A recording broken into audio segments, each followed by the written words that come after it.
Hello दोस्तों, आज हम देखेंगे क्लास 11 जीव जगत के दिए गए अभ्यास के प्रश्नोत्तर। तो चलिए शुरू करते हैं। परीक्षोपयोगी प्रश्नोत्तर, बहुविकल्पीय प्रश्न। प्रश्न 1, मछलियों का अध्ययन जीव विज्ञान की किस शाखा के अंतर्गत करते हैं? क, हर्पेटोलॉजी, ख, हेलमिन्थोलॉजी, ग, ओफियोलॉजी, घ, इक्थियोलॉजी। उत्तर घ, इक्थियोलॉजी। प्रश्न 2, जंतु किन लक्षणों में पादपों से मिलते हैं? क, ये दिन रात श्वसन करते हैं। ख, ये केवल दिन में श्वसन करते हैं। ग, ये केवल रात में श्वसन करते हैं। घ, ये जब चाहे श्वसन करते हैं। उत्तर क, ये दिन रात श्वसन करते हैं। अतिलघु उत्तरीय प्रश्न। प्रश्न 1, जीव विज्ञान शब्द का प्रयोग सबसे पहले किसने किया था? उत्तर, जीव विज्ञान बायोलॉजी शब्द का सर्वप्रथम प्रयोग 1802 ईस्वी में लेमार्क और ट्रेविरेनस द्वारा किया गया। प्रश्न 2, जीव विज्ञान, जंतु विज्ञान तथा वनस्पति विज्ञान के पिता का नाम लिखिए। या जंतु विज्ञान के जनक कौन थे? उत्तर, जीव विज्ञान अरस्तु एरिस्टोटल। जंतु विज्ञान अरस्तु एरिस्टोटल। वनस्पति विज्ञान थियोफ्रेस्टस थियोफ्रास्टस। प्रश्न 3, सजीव एवं निर्जीव में अंतर बताइए। उत्तर, सभी सजीवों में जीवद्रव्य उपस्थित होता है जो कि सभी सजीवों जीवधारियों की भौतिक आधारशिला है। इसके विपरीत निर्जीवों में यह अनुपस्थित होता है। लघु उत्तरीय प्रश्न। प्रश्न 1, जीव विज्ञान की दो परंपरागत शाखाओं के नाम लिखिए तथा इनमें अंतर बताइए। उत्तर, जीव विज्ञान की दो परंपरागत शाखाएं निम्नवत हैं। जंतु विज्ञान ज़ूलॉजी, वनस्पति विज्ञान बॉटनी। जंतु विज्ञान शाखा के अंतर्गत जंतुओं एनिमल्स का अध्ययन किया जाता है, जबकि वनस्पति विज्ञान शाखा के अंतर्गत वनस्पतियों प्लांट्स का अध्ययन किया जाता है।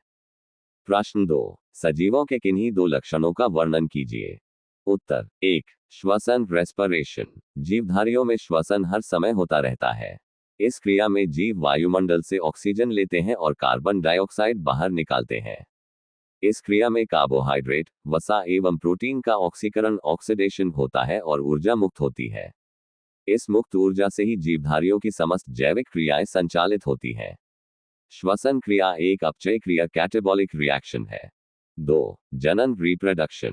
जनन भी जीवों का अभिलक्षण है। बहुकोशिक जीवों में जन्य लैंगिक जनन सेक्सुअल रिप्रोडक्शन का अर्थ अपनी संतति उत्पन्न करना है जिसके अभिलक्षण लगभग उसके अपने माता पिता से मिलते हैं।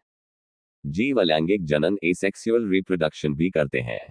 फंजाई कवक लाखों अलैंगिक बीजाणुओं एसेक्सुअल स्पॉज द्वारा गुणन करती है और सरलता से फैल जाती है।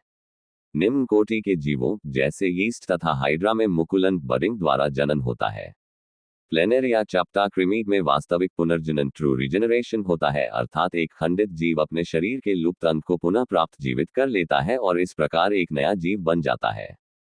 फंजाई तंतुमय शैवाल मॉस का प्रथम तंतु प्रोटोनीमा ऑफ मॉस सभी विखंडन फ्रैगमेंटेशन विधि द्वारा गुणन करते हैं।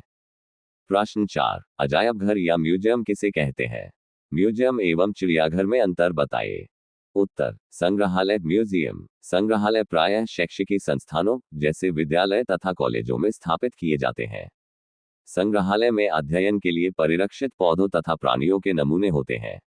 पौधे तथा प्राणियों के नमूनों को सुखाकर परिरक्षित करते हैं। कीटों को एकत्र करके मारने के बाद डिब्बों में पिन लगाकर रखते हैं। बड़े प्राणी जैसे पक्षी तथा स्तनधारी को प्रायः परिरक्षित घोल में डालकर जारों में भरकर परिरक्षित करते हैं। संग्रहालय में प्रायः प्राणियों के कंकाल भी रखे जाते हैं। प्रमुख संग्रहालय 1, natural history museum London. 2, forest museum Andaman Nicobar द्वीप। 3, national museum of natural history Delhi. 4, prince of Wales museum Mumbai. 5, Indian museum Kolkata. 6, Maharaja Sawai Man Singh museum Jaipur. प्राणी उपवन अथवा चिड़ियाघर जूलॉजिकल पार्क। इन उपवनों में अधिकांशतः वन्य आवासी जीवित प्राणी रखे जाते हैं। इनसे हमें वन्य जीवों की मानव की देखरेख में आहार, प्रकृति तथा व्यवहार को सीखने का अवसर प्राप्त होता है। जहां तक संभव होता है, चिड़ियाघरों में विभिन्न प्राणी उपलब्ध कराए जाते हैं। चिड़ियाघर में सभी प्राणियों को उनके प्राकृतिक आवासों वाली परिस्थितियों में रखने का प्रयास किया जाता है। इन उद्यानों को प्रायः चिड़ियाघर जूज कहते हैं। इसे देखने के लिए बहुत से लोग तथा बच्चे आते हैं। प्रश्न 5, वानस्पतिक उद्यानों का क्या महत्व है? भारतवर्ष के किन्हीं दो वानस्पतिक उद्यानों के नाम लिखिए या पादप वानस्पतिक उद्यान को समझाइए।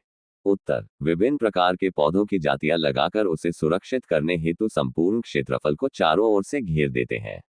इन्हें ही वानस्पतिक या पादप उद्यान कहते हैं। वानस्पतिक उद्यानों से निम्नलिखित लाभ हैं जिसके कारण इनका बहुत महत्व है। वर्गीकरण अध्ययन हेतु जीवित जातियों को वानस्पतिक उद्यानों से प्राप्त किया जाता है। यहाँ पर विदेशों से भी लाकर नई जातियां लगाई जाती हैं तथा उनका विकास किया जाता है। अनुसंधान के लिए यहाँ पर पौधों को लगाकर रखा जाता है। अनुसंधान द्वारा यहाँ नई जातियों का विकास किया जाता है। विलुप्त होने वाली पादप जातियों को यहाँ संरक्षण प्रदान किया जाता है। भारत के 2 प्रमुख वानस्पतिक उद्यान निम्नवत हैं। 1. Royal botanical garden Kolkata. 2. National botanical garden Lucknow. प्रश्न 6. हर्बेरियम किसे कहते हैं? इसे तैयार करने में किन चीजों की आवश्यकता होती है? उत्तर, हर्बेरियम पौधों या पौधों के भागों का संग्रहालय होता है जिसे मान्य वर्गीकरण पद्धति के अनुसार व्यवस्थित रखा जाता है। इसे हर्बेरियम शीट या पादपाले पत्र पर चिपकाकर व्यवस्थित ढंग से रखा जाता है। हर्बेरियम को तैयार करने के लिए निम्नलिखित चीजों की आवश्यकता होती है। 1. कैंची। 2. चाकू। 3. नमूनों को रखने हेतु वेस्कुलम नामक बॉक्स। 4. पादप प्रेस। 5. अखबार। 6. लेंस आदि।